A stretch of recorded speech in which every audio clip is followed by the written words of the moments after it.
Welcome to episode 353 of the West Tigers podcast. Now, I got criticised the other night for not being on. I went off and watched the basketball. But the two guys we had on Sunday night, Eddie and Joel, both have ditched us tonight. So I'm once again stuck in the hosting chair. I think we're just about to the point where we have to call this the Gary Watson Show instead of the West Tigers podcast. Tonight, I'm joined by Nick, who himself got a little bit of feedback through the week, Nick. I did, Gary. As you know, not all feedback's positive, but it's all constructive. So I've taken it all on board and looking forward to this pod right now. So I think you should just let me do the jokes tonight. Yes, I'm not here to joke around, mate. I'm here to get serious. So whenever you're ready to discuss West Tigers related topics, let's get into it. And since there was a little bit of feedback on Nick and I last week, we thought we'd get Jordan along, who I think last week we named as the Justin Matamua of the West Tigers podcast because he's got a lot of promise but very rarely shows up. How are you, Jordan? I'm well, mate. I thought I'd make my limited appearance tonight and show my promise and then disappear for a little bit longer. Yeah, back to reserve grade for you. Yeah, exactly. Back in the back corner where my wife keeps me. Can I just comment on that, Gary, before you move on? Jordan, I understand it was your wedding anniversary the other day, so happy anniversary. Yeah, actually, yeah, it wasn't our wedding. It was actually our anniversary of when we first got together. So wow, it was special because it's actually we have now been together longer than we haven't been together. So we have officially been together for more than half our lives. That's a very long time. Congratulations. 17 years. Yes, it is a long time. And commiserations to your wife. Yeah. I should have ditched her. She's ditched me plenty of times on wedding anniversary and other anniversaries, so I should have probably come on the pod. So Joel and Eddie got to have a discussion around the Knights game last weekend, the disappointing loss 34-18 up in Newcastle. I thought I'd give both of you guys a chance to give your one word for the game on Sunday. It feels like a year ago now. So your one word, Jordan. Lethargic. We looked in certain patches. There was a certain sector of the team that were genuinely just not putting in. They weren't working hard. Some of the defensive reads on our edges was just passenger-like. It really, really bugged me in that game because we showed some great attack. The play off the scrum was great, but yeah, there were a lot of players in there that just looked lethargic. And I think that defense on the edge has been a little bit of an issue for a couple of weeks. For mine, we've got a couple of players who talk a big game out on those edges, but don't always put in the effort that we need to see, Jordan. 100%. 100%. There were, Fletcher Sharp made that edge in particular look absolutely ridiculous. And I'm sorry, but Dewey's defense, I saw better defense from, Accor Stadium's turnstiles. It was just, and for me, it's not even the defensive reads, it's the lack of effort afterwards. The amount of times he sort of kind of stands there with his hands on hips while they're running an extra 50, 60 metres downfield. And then by the time they're playing the ball, he's still not even back. Like, if I'm missing that tackle, I am busting my hump to get back and make up for it, where his effort in those areas, considering how big he talks, the effort in that area is just pathetic. Without becoming an Adam Dewey Batchathon with the two of us right now, I think his first reaction after a break is made is to look for who to blame. 100%. 100%. He I've seen him rip into other players before and everything else, but I get the feeling that if someone turned around and ripped into him, he'd be the first person to have a sook in the corner. And a lot of it, there were two in particular that were wholly and solely on him, and he needs to own that, because this arm out, slapping in defence is just, it's awful. There was one really bad miss on Dane Gagai that, honestly, my under 11s tackle harder. So I'll be really pleased to pass the feedback we get on for this little segment onto you this week, because I usually cop that criticism. Your one word, please, Nick. I've probably got a number, to be honest. My number is 23, and that's the number of days as of now's recording until the end of our season. So I'm just done. I'm tired. Watching the game against the Knights, it's been sort of trending this way the last 4, 5, 6 weeks, hasn't it? So I think since Jordan's great prediction of that we're going to win 3 straight games, I think we've seen a decline in effort across the entire team. I'm not going to name everybody individually, but I guess working as a team, it's kind of dropped off, especially in defence. We've certainly been leaking a lot of points the last month. I think we've leaked over apart from the weekend, I think we've leaked pretty much over 40 games in defence each game for the last 4 or 5 weeks. So the effort certainly dropped off. I think also the fact that it's looking like the wooden spoon is ours again. I've just got a feeling the boys don't have anything to play for in there. They've probably, to be honest and fair, they've probably got one eye looking at their end of season trip, and maybe even some of the boys thinking about, getting out of the club and moving on next year. I know a few of them have signed elsewhere. So yeah, it's just a really tough end of the season, isn't it? When you're running last, you're leaking points. You've got guys coming in next year in key positions, and these guys playing in our current team are thinking, well, I'm not going to be here, or combinations are going to change. Like, you have to think, some of them are probably thinking, what is the point? I know there's some guys that will put their hand up every week and try their guts out, like Appy, and like even Charlie Staines, he rips in every week. I know Alex Seyfarth, Gary, you love him, but he has a go every week, whether you think he's ill-disciplined or something similar to that. He has a go. He plays with his heart on his sleeve, which I love seeing, especially at this end of the season, but I can't say the same for all of them. So you basically said you're in countdown mode to the end of the season, Nick. Is the season too long? For the West Tigers, it is. If we were winning games, no, I'd probably want it to go for a lot longer, because you enjoy it a lot more. I'm just at the point where we've won so few amount of games over the last few seasons. I've just about checked out this season. Like, I have 1.5 eyes on 2025. I'm looking at what our potential lineup is for 2025. I know I sent you a list of who I thought could possibly in our top 17 a few days ago. I'm just looking forward to potentially what might be running onto the field next year, and as always, hoping for something better and something to cheer on next year, because it's just getting tough, isn't it? It's just so hard following a team that struggles all the time. Well, there's been some news come out, started leaking out last night and was confirmed this morning, looking towards that side for 2025.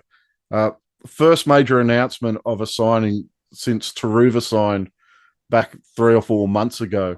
And Jarrell Skelton from the Bulldogs, the winger from the Bulldogs, has signed a 2-year deal worth reportedly around that $230,000 per season for the next 2 years.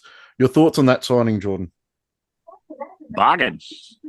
$230,000 a year for it's a great deal, isn't it? Oh, it's a great deal. It's a great deal.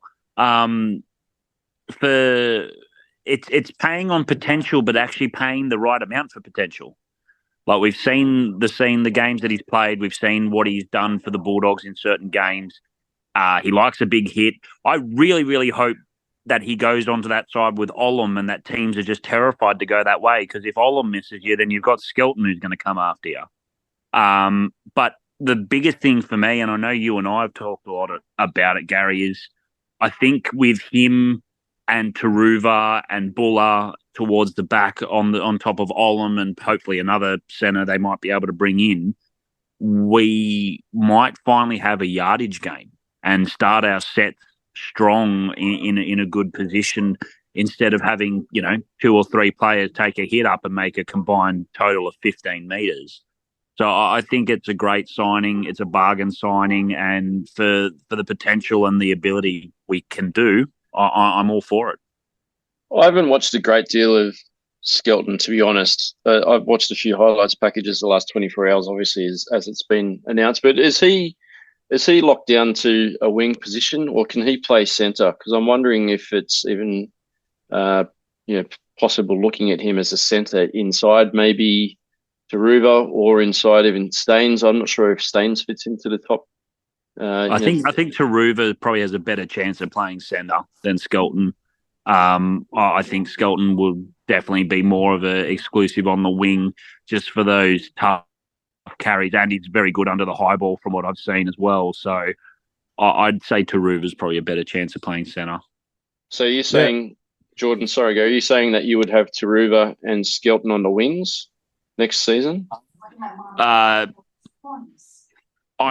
where do you put grown Staines? to love Charlie Staines the last few weeks. I agree with something you said earlier. He's really been putting in. If Taruva does work out as a centre, I would have Taruva, Olam as the centres with Skelton and Staines on the wings. I still like the way Charlie plays, and I still look at Charlie when he was at the Panthers. He was known as a finisher. I just don't think he's been given as many opportunities at the Tigers. Like a lot of players when they come across to our team, they struggle because we just don't create the opportunities that better teams do. We don't have as good as the defensive structures as better teams have. So I just wonder whether Charlie. I still think Charlie's worth considering as a wing spot for next season. But I'm just not sure how the pieces of the puzzle fit yet. 20 metres out, open space, close to the line. He is one of the best finishers in the game, and we've seen that a couple of times in the last few games. But you're right, we're just not giving him the space. I'm all for giving Charlie a chance to start next year on the wing, especially with Luai and stuff, hopefully creating that ability and space for him. Yep. Yeah, for me, Skelton's your first pick winger.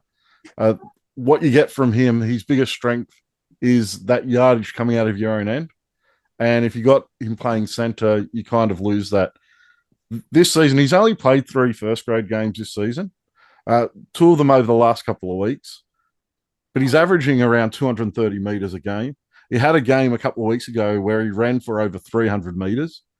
These are really good yardage stats. And I think if you listen to Steve and I talk enough on the pod, one of our biggest weaknesses this year has been our inability to come out of our own end, our inability of our back three to really get us on the front foot early in a set. And this Skelton signing for me goes a long way to fixing that. So I would not even consider moving him to a centre spot. He is that winger we need. We were talking a couple of weeks ago about Toho, who is the best in the game at getting the Panthers set started, and how great he would have been to come across for that reason.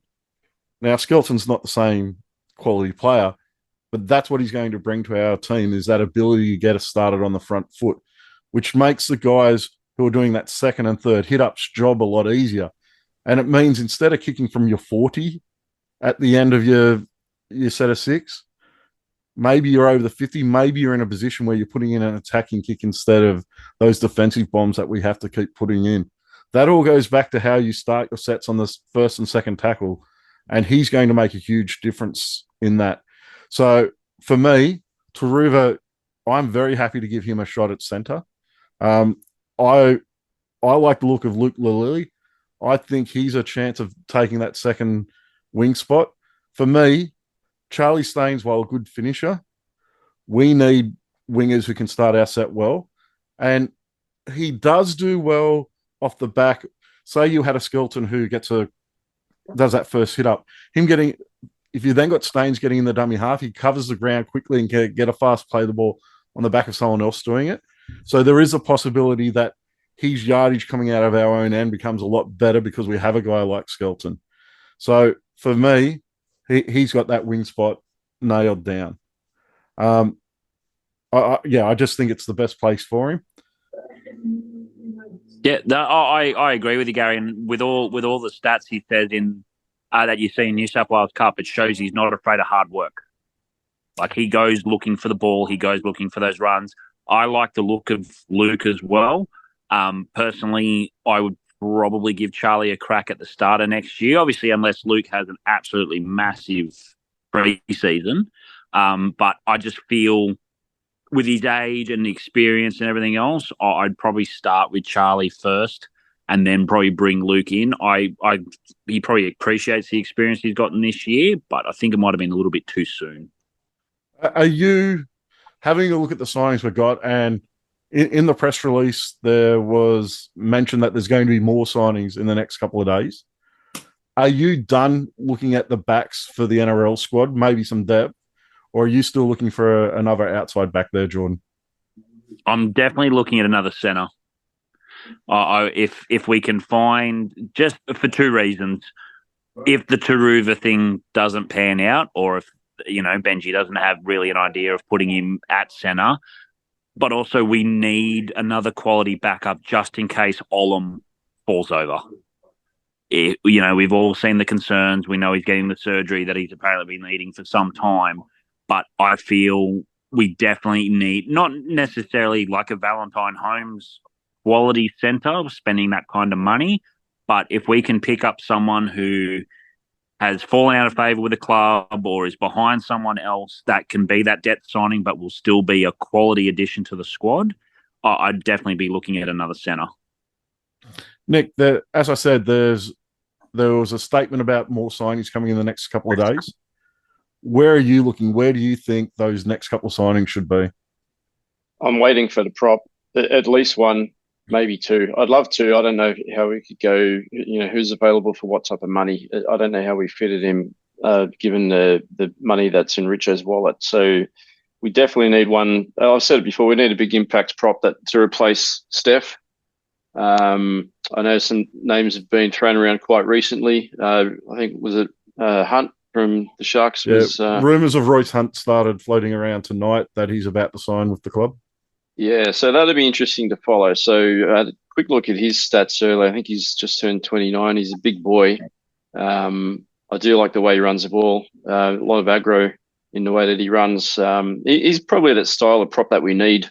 What Steve called it, the type A predator prop. So yeah, we do need someone like that to, bend back the defense a little bit and give, put us on the front foot. So be interested to see what comes in that space. I'm expecting that to be one of the signings Richo was talking about.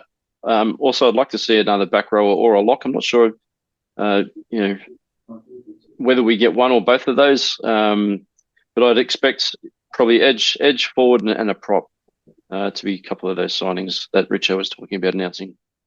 I really hope we go for Jack Williams. I really do. I think for that second row spot, he's unsigned, Sharks salary cap.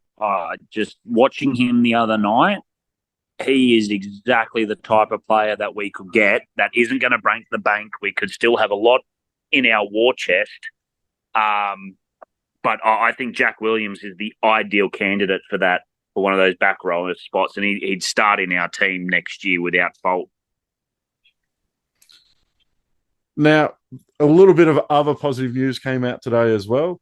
Benji Marshall today was announced as being inducted into the Rugby League Hall of Fame, along with a couple other West Tigers adjacent. Adjacent is the word I'll use. Players as well, in Benny Elias from Balmain and Les Boyd, who also played for the Magpies. Your thoughts on Benji Marshall being inducted to the Hall of Fame, Nick? It had to be done, didn't it? I mean, at some point, he was a absolute freak, especially during his, using your surname here, Jordan, prime of his career. So, Benji could do stuff that no one else could, then or even now. So just some of the plays that he came up with were freakish, whether it was, no-look flick passes or, his step that, so many kids mimicked in the schoolyards. And we've seen, that sort of morph across, different NRL pathways over the years since Benji as well. A lot of players have copied the way that he plays. He was just such a brilliant attacking player to watch. And even his resilience, the way that he came back from his early shoulder injuries in his career was, that speaks volumes of the type of person that he is and player that he was. He was such a slightly built kid. I remember sitting there at Campbelltown, I think it was 2003 for his debut. He still looked like that touch footy player that he was prior to stepping into the NRL, and played like a touch footy player. It wasn't much of him, tall, skinny, with a lot of speed. I know that he lost a little of his speed as he got older, as most players do. But just such a brilliant player. And his highlights reel, it's going to be worth watching for decades to come, not just years to come, but decades. I remember watching his highlights reel not that long ago, and some of the stuff that he did, a lot of those plays you kind of forget over the years as they go past, but some of the stuff he was doing, 10, 15 years ago was absolutely freakish. It's stuff that's worthy of, if you want to have a boys' night and invite the boys over and put up on the big screen, you could easily sit there and watch his highlight reels for a couple of hours. He was that good to watch. So it's a big recognition of probably our best player, arguably our best player, in my opinion, our best player. What was your favourite moment, Jordan, from Benji Marshall's career? I could go the cliche and do the 2005 flick pass. You got the the Sharks Shark Park game. Stepping 1,000 players and passing it out. For me, I'd actually have to say one of my favorite moments is the Parramatta game, the flick pass to Blake Ashford. That for me was just that off the cuff. Well, actually, I'll rephrase that. We thought it was off the cuff, but it is something that he had actually been practicing at training. As Tim Sheen said, if he doesn't practice on the paddock, he can't do it on the field. But that pass for me was just the epitome of Benji Marshall in one whole section. The step, the dummy. Yeah, it wasn't just the pass. No, it was the entire lead up. He is the definition of a generational player. I know he doesn't have some of the accolades like Thurston and Cameron Smith, but who were both also nominated today as well.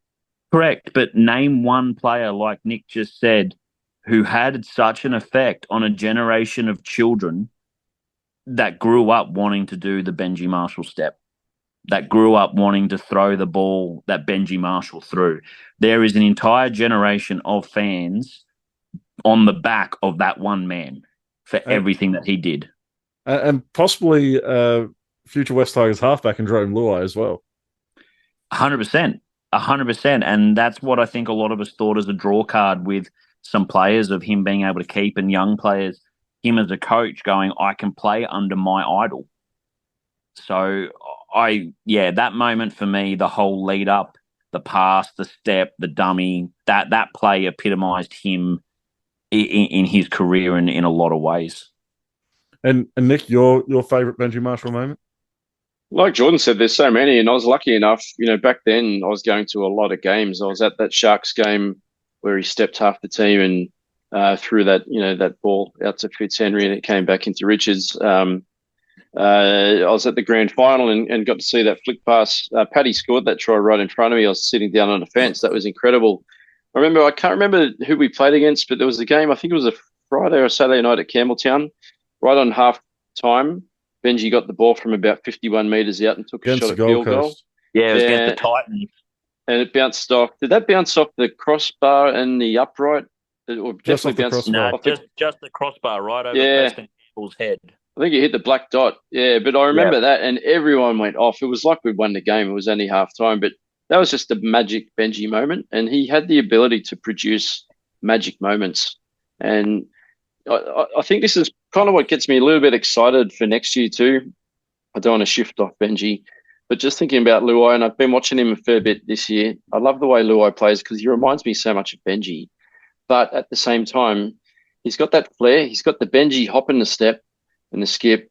He's got the skill, the silky skills, but he's also got that structure that he's learnt through playing in the Penrith system. So I'm really excited to see what he can bring to the Tigers, especially working under Benji, because I know Benji's going to encourage a lot of this stuff on the training field, like Benji did in his prime. And I can't wait to see what he can bring onto the football field. I'm just hoping that they can sort of get that working during preseason so we get to see it from round one. I want the boys to hit the ground running. And, looking forward to it. For me, my favourite Benji Marshall moment, you both have mentioned, it's the try at Cronulla. The step, the acceleration, the step again, and then the no-look pass. I think that probably sums up Benji Marshall best for me. I was at that game as well. And that just topped off what was an amazing game. Like Scott Prince scores 3 tries in that game, and we absolutely spanked Cronulla, and it was still at a time in that season where we didn't even know whether it was going to turn into a semi-final run that it did, let alone a premiership run. And for me, that is just one of my favourite moments watching football. I do agree with you, Jordan, that one at the Parramatta game in 2009 was fantastic, but we lost that game. So for me, the fact that we lost that game, we also lost Taniela in that game. So that game has a little bit of a dark cloud over it for me. And yeah, it's an amazing moment, but it kind of gets shaded by those other ones because we didn't win that game, and that was really the start of Parramatta going on to absolutely run right through the grand final. And the rest of that season, as Parramatta's doing that, I kept on thinking back to that game and thinking, well, maybe if that game went the other way, that would have been us making that run. Yeah, that's right. I actually didn't realise that was the Tuiaki game. That's actually a really sad game. I didn't realise it was the same one. But if just to change tack on that, if there was one other one, Sunday afternoon, like you don't have to change just because I disagree, Jordan. It just popped into my head for whatever reason. This game, when Nick was talking about his memory with that, it just popped into my head, and we all remember it. The game when Benji tore Melbourne apart at Leichhardt. We were in the orange jerseys. It was a Sunday afternoon at Leichhardt Oval. He scores in the corner. There's a length of the field try with him and Robbie combining. That game, I just remember we absolutely tore Melbourne apart. And yeah, Sunday afternoon at Leichhardt in Bay 8, Gary, there's no better place. Andrew Voss commentating, I think that play you're talking about, Benji started and finished that play as well. I do remember that. Yeah, went to Takiri, went to Robert Liu, there was another centre involved, I think, at the time as well. But yeah, that was a great try. Yeah, diving into against the fence and high fiving people, scoring in the corner. Yeah, that's a good one. That's when the Tigers were the Sunday afternoon ticket. Yeah, yeah, not anymore. Not anymore. Now at a funeral parlour. And there's barely been a Sunday afternoon game this year because, and I think that shows what 10 years of poor performances does, is the club has lost a bit of that luster it had, and hopefully we can start to rebuild that next year. Now, moving on from Benji, he does come back up in a moment because we're going to play Eddie's favourite game of buy, sell, hold, but I'm going to be a little bit meaner than Eddie. He allows one hold. We're not playing buy, sell, hold. We're just playing buy or sell. You don't get to hold today. But I am a little nicer than Eddie, and I'm not throwing as many grenades. I don't know about that. That's debatable. I'm not throwing as many grenades. Maybe. We'll see. Today's signing of Skelton is proof that the club is heading in the right direction, Nick. Oh. So there's only a buy or a sell? Only a buy or sell, no hold tonight. I have to buy it. I have to buy it because I have no choice. I'm putting all of my faith in Richo and Benji that they are taking us to a better place next season. So I do like what I've seen from Skelton in his minimal NRL time. As you've pointed out with the stats, his running meters are really good. I've seen some of the highlights where he runs. He's smashing the defense with huge hits. He is kind of like that Tuiaki type, build. He's not overly quick. I did see a highlight where he scored about a 70-meter try, nearly got run down by a couple of players when he had I think it was against the Roosters. He had a decent head start, but I do like that bigger frame on the edge. So yeah, I will buy that. And as Jordan pointed out, 230 a season is pretty good. So we haven't paid overs. To be fair though, he's played quite a bit of cup. I know he's fourth in line, I think, or fourth favoured winger at the Dogs at the moment. So he's probably coming. Well, he's coming across for an opportunity, as everyone does when they come to the West Tigers. But yeah, I'm very hopeful that he's going to add a fair bit to our backline next season. Jordan, what do you think? I'm definitely going to buy it. Same as Nick, I am putting a lot of my faith into Richo and Benji to get the job done. But the thing that I like most is that once again, not even, less than 24 hours before we make the official announcement, there wasn't a word. like that and Taruva. There was no whispers. There was no even a shot in the dark of someone throwing a dart at the board and going, oh, yeah, we're going to sign him. It was literally just last night. It came out after he's told teammates, that he's leaving. So it's come from another source. And then the following morning we announce it. So it shows that the leaky ship that is the club has been plugged, bar other agendas from certain managers. But I'm definitely buying it. Now, this one involves a little bit of forward thinking. This time next year, we're in a similar position. Are you thinking this job's too big for Richo, Jordan? No, I'm gonna sell that. I think we need to give. I know fans want the success. God, we all do, and so do I. I've been to so many games to have 12 wins in 3 years at this point. To say to be patient is a slap in the face. It is. It's a massive slap in the face to fans. We've been patient enough, but no, I believe if we're in a worse position, or there's been an exodus of star players for the start of the 2026 season, or we look in no better shape for the 2026 season, maybe. But I wouldn't say it's a write-off if we're in a similar position this time next year for Richo. Okay, same question to you, Nick. We're lining up for our fourth wooden spoon in 12 months' time. Are we going in the right direction with Richo? I don't want to think about that, Gary. I don't know if I can do another 12 months. No. Of course I can do another 12 months, but geez, it's going to be tough. I'm only looking 1 year at a time because I'm 13 years is a long time, as we all know. It's such a long time to be. We haven't even been down the bottom for 13 years. We hovered around ninth and we were complaining that ninth was bad, but it's slowly declined to a point where we can't compete with teams that are 14th, 15th on the ladder, which is that's embarrassing. Like, even against the Knights, what were they, 14th the other day when we played them? Did I ever think we were going to win that game? I was hopeful. I was never confident. It didn't look like it from the moment we walked out on the field.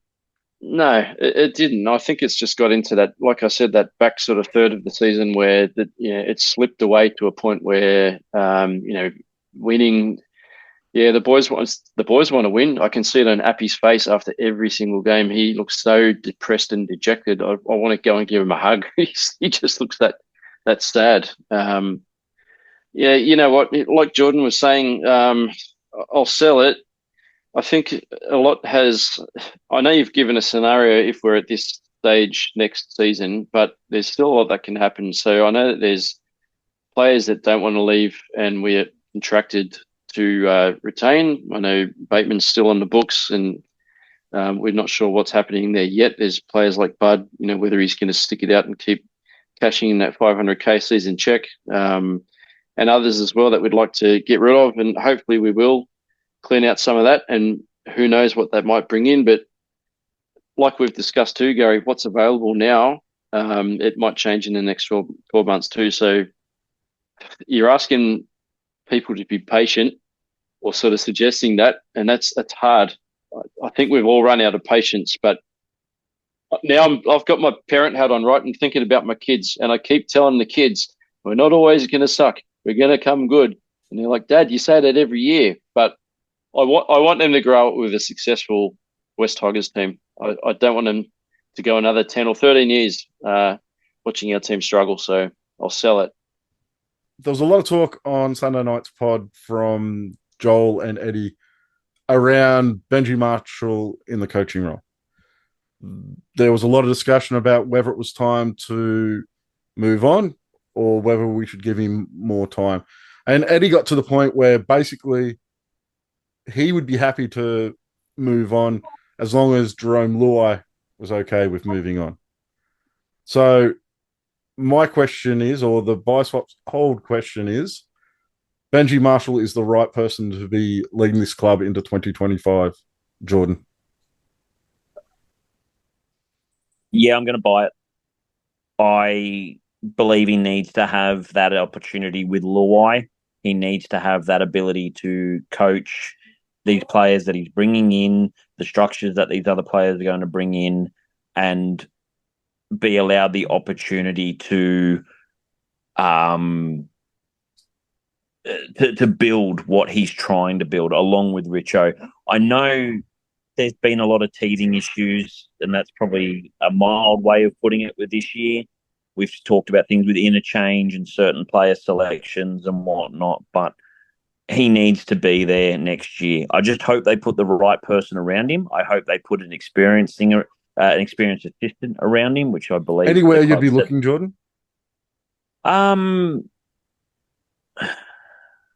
know he'd probably be too nervous about putting a potential head coach prospect there, but he already has someone like John Morris there. I wouldn't be afraid to put someone like Jason Demetriou or even Brad Arthur in that position if they were willing to take an assistant's position, which I doubt, especially from Brad Arthur's point. But I think there needs to be an experienced person from a well-run system. Now, there was reportedly issues with Demetriou and Morris at South last year. Yeah, true. Yeah, that's true. Does that change your opinion? Yeah, definitely. Yeah, no, you don't want to bring that angst into the midst. Oh, look, if you could bring someone back in like Ryan Carr, even who's hanging around the traps, or someone who's having success in a New South Wales Cup team who wants to make that jump from the head coach of New South Wales Cup team to an NRL assistant coach to learn more. I think someone along those lines, especially with a defensive mind, an attacking mind comes into the fold, but there's a lot of slim pickings. A lot of the places have already probably wrapped up most of their coaching staff for 2025 already. But yeah, I do believe Benji has to stay. Nick, Benji Marshall, right person to be leading us into 2025? I was kind of wishing you were going to phrase it the other way around and say, should Benji Marshall be let go before 2025? Because I was going to sell that. Is he the right person to lead us? I'll have to buy it, only for the argument's sake. I do agree that I think Benji was 100% thrown into the fire way too early before he was ready.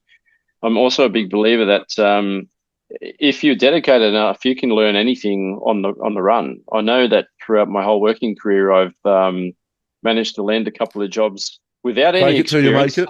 Exactly, without any experience and without qualifications. But I've learnt it all by just like experience. How you got on the pod. Just exactly like how I got on the pod. And I know there's probably some people that wish that didn't happen, but guess what? I'm here, so bad luck. But, that was after he failed on the comedy circuit. Yeah, correct. After I tried one stand-up routine and Gary was throwing eggs at me from the back row. But anyway, here I am. So, Gary's punching back.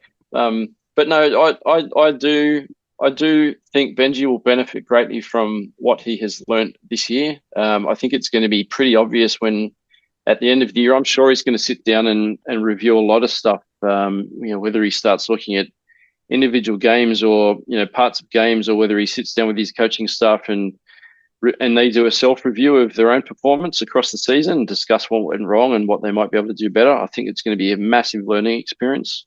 This is only going to benefit him next year, and with a stronger roster, I think he honestly deserves another full year as head coach with as much support around him as possible to, give it another crack. So yeah, 100%. Benji's he's our coach for next season. So Nick, I kept the biggest grenade for the last question for you. This lineup should be the full-time midweek West Tigers podcast lineup. Oh, 100% buy that, Gary. So you don't want to work with Eddie and Joel? Is that what you're saying?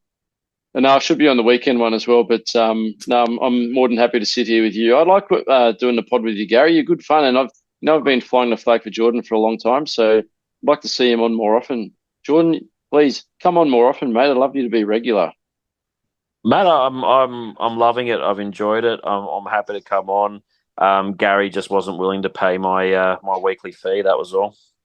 I've had that problem before. Which goes to his wife to put up with him. Yeah, exactly. I've got to find some way to keep her around. So this weekend, moving on to the upcoming game, we've got South Sydney out at Campbelltown. Now, South Sydney's coming off what's been a fairly poor season. A few changes to the Tigers team. Luke Lilly comes in on the wing. Sione Fainu is back on the bench. Latu Fainu is on the extended bench, so could be a change there leading into the game. What do you think of the name lined up, Nick? Well, I mean, it's, at this stage of the year, it is what it is. So, no, look, I like Luke Lalili. It's a shame he had that head knock the other week. He was playing some good footy. I love the way he runs the ball. He runs it so hard. He's pretty quick too. I've only seen him in the clear a couple of times, but he's got some speed. So, looking forward to seeing him back. I can see Adam Dway, he's back in centre again. So, keep working. Jordan will be happy. Yeah. Yeah. It's funny. Well, it's not funny. It's sad. But, I did watch the highlights again of the Tigers Knights game early this afternoon, and you can't just blame Adam. It's got to be a combined effort. And I know, honestly, I think the Knights beat us because we're clearly outcoached. I remember on last week's pod, I mentioned there were a few players I was worried about. One was the old man, Tyson Frizzell. So he scored the first try from not very far out. Flattened poor old Lockie Galvin. He did, straight over the top of him. And I had a feeling that was going to happen, and it happened very, very early. It was either Knight's second or third try. Frizzell actually ran a decoy, and Dewey ran up and tried to cut him off early, and that created space outside of him, and it just left us short out wide. And I thought, okay, that's one. And then it might have been the Knights' last try, where they ran about a 60 or 70 metre play. But at one point, and I know, Gary, I sent you a screenshot of this just before we jumped onto this pod, when our players got caught up in the ruck defending, and we had four or five players within about 2 or 3 metres of each other. And Dewey was one of those. I think he was on the edge of that group, and we got caught out wide again, and it was just simple draw and pass, and they ran out wide. But at one point, I think Charlie Staines, our winger, was standing 20 metres infield. So we were that bunched in the centre of the field. I don't know what was going on, but to be 20 metres off the sideline, I could run. I reckon I could run around them. Even at my aging age of in my 40s, I won't give away the number, but it's just simple stuff. It's whether it's poor coaching from our side, better coaching from the other, I'm not sure. I hope we can have a red hot crack against the Rabbitohs. It's funny because when I look at the lineup, I use the word funny again, but on the wing for the Rabbitohs, we've got another Fletcher against us. So one Fletcher scored 4 tries against us last week from the Knights. We've got Fletcher Myers for the Rabbitohs lining up against us. And on the other wing, we've got another gay guy. Bet for the week, Nick? I haven't got there yet, but we've got another gay guy on the wing. So we're playing against another Fletcher and another gay guy 2 weeks in a row. So is that an omen? I'm not sure. But, don't ask me for a tip yet, but I'm not confident, mate. The interesting one for me, and the selection I probably disagree most with, is Latu Fainu's on the bench. I think I'd prefer him in that half-back role to Aiden Caesar. Your thoughts on that, Jordan? Are you happy with Aiden starting, or you'd like to see the young guys get a bit of a go? No, for the last few games, I would have preferred Latu and Galvin to sort of kind of get that combination, get a few more minutes into Latu, get him a bit more confident leading into the preseason with his, considering the hamstring injuries and everything he's had. And that Lockie Galvin won't be here next year. Yeah, well, that's right. Got to give him some game time to suffice replacing him, as they say. But I really feel I thought it was going to be an absolute miracle that Caesar got onto the field, considering how he came off the field against Newcastle. But I really feel we're better off probably chucking the young guns in there. I really want us this weekend to. I would like Benji to honestly go out there and say to him, take the shackles off, throw the ball around, have a bit of fun, tell the likes of Lockie and Latu, play what you see in front of you, direct the team, and let's just play some basic football, but just let's use the ball. Let's use it. Let's throw it around. Let's move this South Sydney pack around, get someone onto Walker, If you can shut down Walker, you shut down half of South Sydney's attack.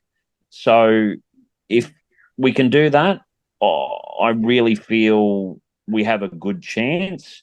But yeah, I would have much, much preferred Latu to be in the starting lineup than Caesar. So Latu, looking at the West Tigers website, has been named at 18 on the extended bench. Yeah, on the extended bench. Yeah, which is it's disappointing. So yeah, this stage of the season, I'm like you guys. I would rather see Latu start in 7. Like I just don't see.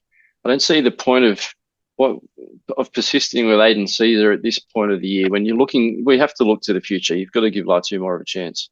Well, if you believe Benji's coaching inside of the other week, it sounds like we're going to activate Caesar as the option for next year in reserve grade. Yeah. Well, as cover. As cover, yeah, but he'll be a reserve grade halfback, which is fine. And I think that adds to our depth next season. But for our youth policy, I don't understand leaving Latu out. If he's fit and ready to go, I'd rather see him start alongside Lockie. We missed out on seeing that against the Cowboys, and because he got hit.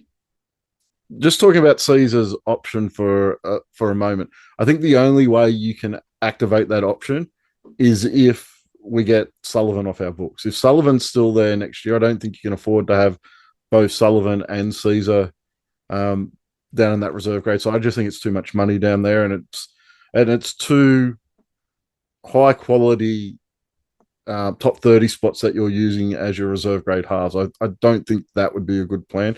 But the other thing I do want to ask you guys, we're just talking about Latu. Jordan, where do you see, what would your plan for Latu Fainu for next season be? 5'8". I'd have him at 5'8", and I'd have Lachlan Galvin at 13. I'd make Lachlan's, like, I know he's young and you don't want to overdevelop his body too soon, but I would definitely be telling him I'd be, getting strength and conditioning into him.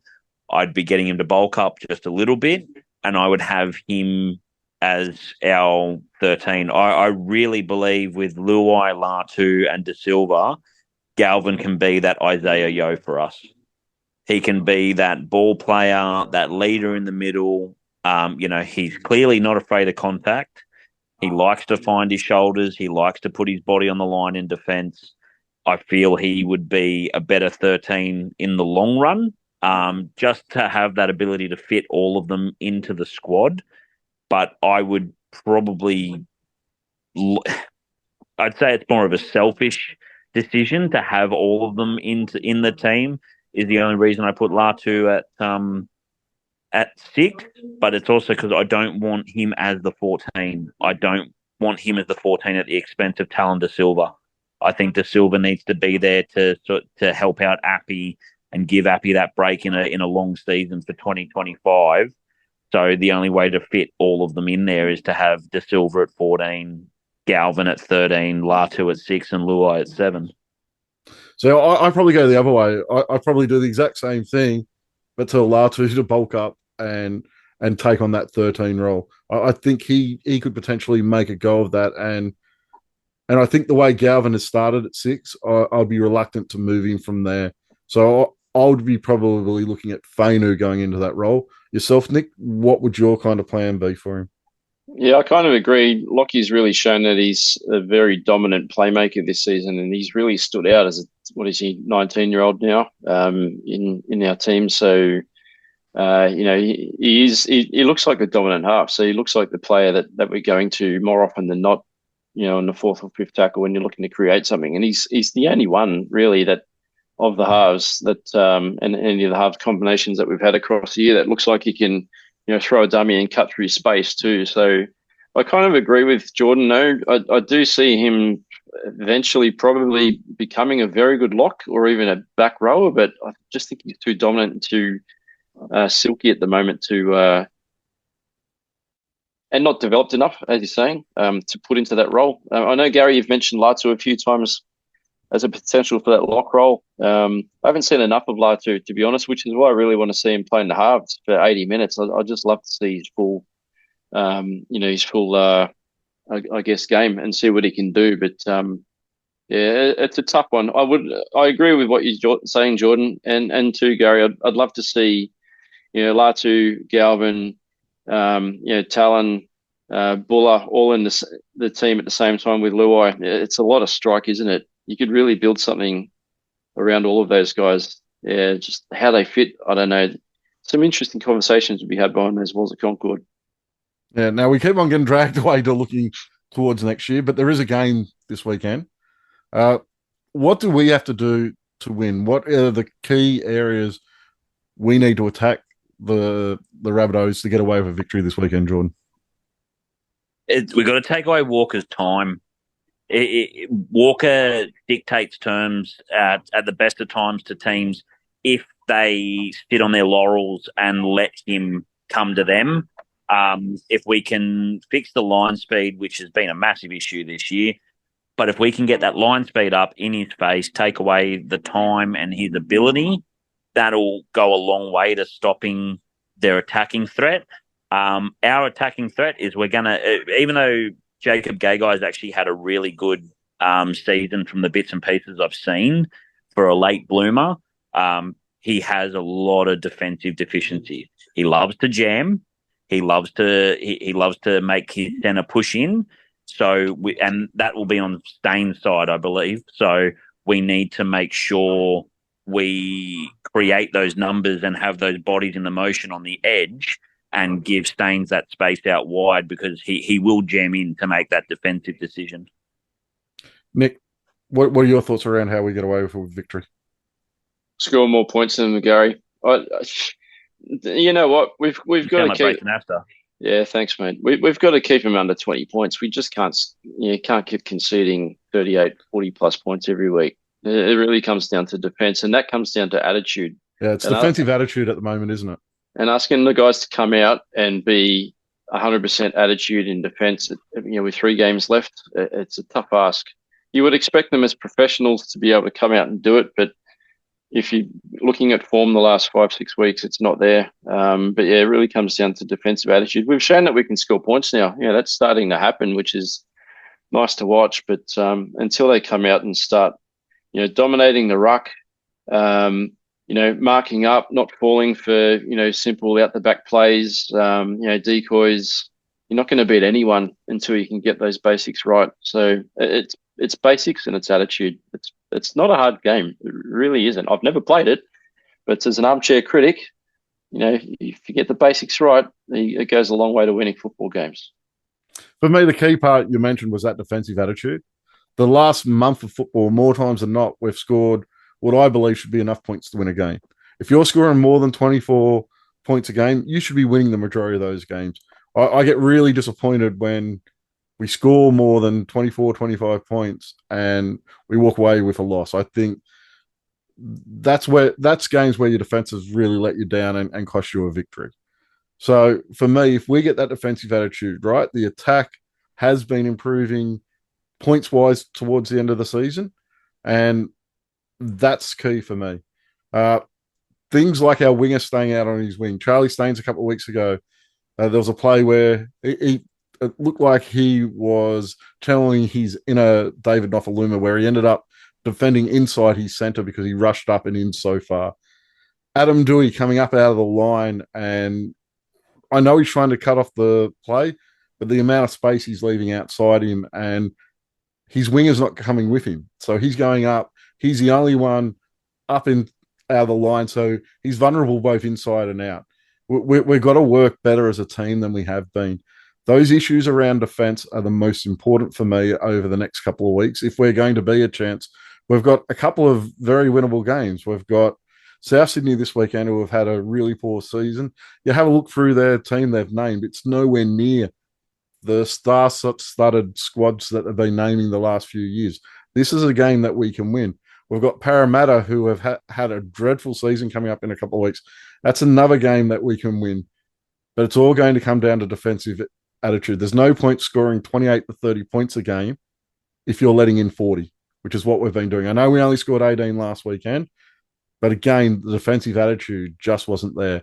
And that's key for me. And the big one, and we did mention it at the start of the pod, you got to play for your mates. If you miss a tackle or you miss a read, then you turn around and chase. You turn around and you make up for your error. And there's been far too many times, and I know we mentioned Adam Dewey earlier in the pod, but it's not just Adam Dewey, where a player's let a player through for a missed tackle or a poor read, and they don't even bother chasing. It's just not good enough. And that's why you end up with 40 to 50 points getting scored against you week after week. And it's key. I know this is the hardest time in the year when you're looking at the wooden spoon, but there's still a slight possibility that we can avoid that wooden spoon. So fight for that. Like 3 wooden spoons in a row, no club should be okay with that. So there is something to play for.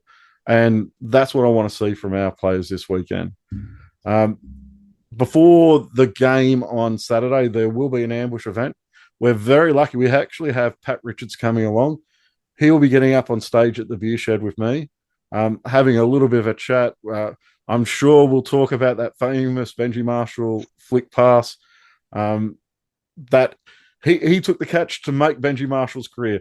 I may even ask him if Benji Marshall's getting into the Hall of Fame because of his wonderful finishing of that try. So that should be a pretty good conversation with him out there on Saturday.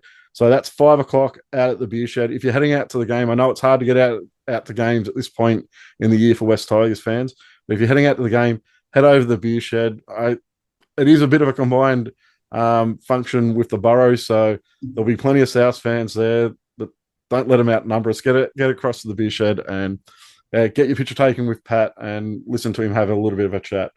We're going to finish up the pod tonight with Yachty's quiz. Now, I do have to say, Nick, last week, what a wonderful performance to go through a Yachty's quiz with no opponent and walk away with no points. It was a good effort, wasn't it? It was fantastic. So, are you going to improve today? Probably not, but at least I've got someone up against me. So, Jordan, I look forward to you beating me, mate. I only have to get one right, and then I'm already on top. Correct. Let's get it started, mate. Your name as your buzzer. Okay. Question 1. What was the score when we first played South Sydney in the NRL? Hint, it was in 2002. A, 24-38 loss. B, 50-4 win. C, 16-18 loss. Or D, 56-6 win. Nick. C. Do you have an answer? I'm going to go D. And, well, you're both wrong. It was A. We lost 24-38 at Leichhardt Oval in round 18, 2002. So hopefully we don't get through this quiz and you both are on 0. Well, if we go another clean sweep, Gary, then there's clearly something wrong with Yachty's questions. Anyway, let's see how we go. Mate, you can't diss Yachty. He doesn't like it. Wasn't me, Yachty, it was Nick. Michael Maguire coached the West Tigers from 2019 through to 2022 for 80 games. How many of those 80 games did he win? Nearest to the pin. Nick. 28. Jordan. I don't think it was that many. I'm going to go 24. And Nick, you were only one off. It was 29. I'm pretty good, wow. Gary. See, you knock me, but you know what? You know what I said? You learn by experience, and I'm getting a bit of experience now. I should have used Gary's tactic of just doing the one higher. Yeah, if you just went one higher, you would have nailed it. What a shame. Question 3, which is the final question. Name the 4 West Tigers players whose first name is Adam. So there's been 4 West Tigers players with the first name of Adam. Adam Dewey. Correct. Adam Blair. Correct. Ooh. Adam Sandler. No. I'm trying to think. Adam Blair, Adam Dewey came straight to mind. I'm trying to think of. A player played 5 games in 2000. Yeah, 2000. I was like 9. I can't even think of who played in then. And there's another player who played 3 games in 2003. Yeah, okay. Well, they're probably your glory days, Nick. Who were they back then? Did you just call Nick old? He no, did. No, Yeah. not at all. Little sly punch to the guts there. Thanks, Jordan. Back in 2000, Gary, do I get a position? What position did Adam play in? No, I've given you a hint. You're not. Come getting on, any mate. You No know, more hints. you know. I got 0 last week. You've got to help me out. more. No more hints. Yeah, I don't know. Okay. I'll kick myself later, but yeah. I don't know. So the play from the 2000 was Adam Nabel, Ugh, okay. and from 2003, Adam Tibbett. Yeah, no, I don't like these. Yachty, come on, mate.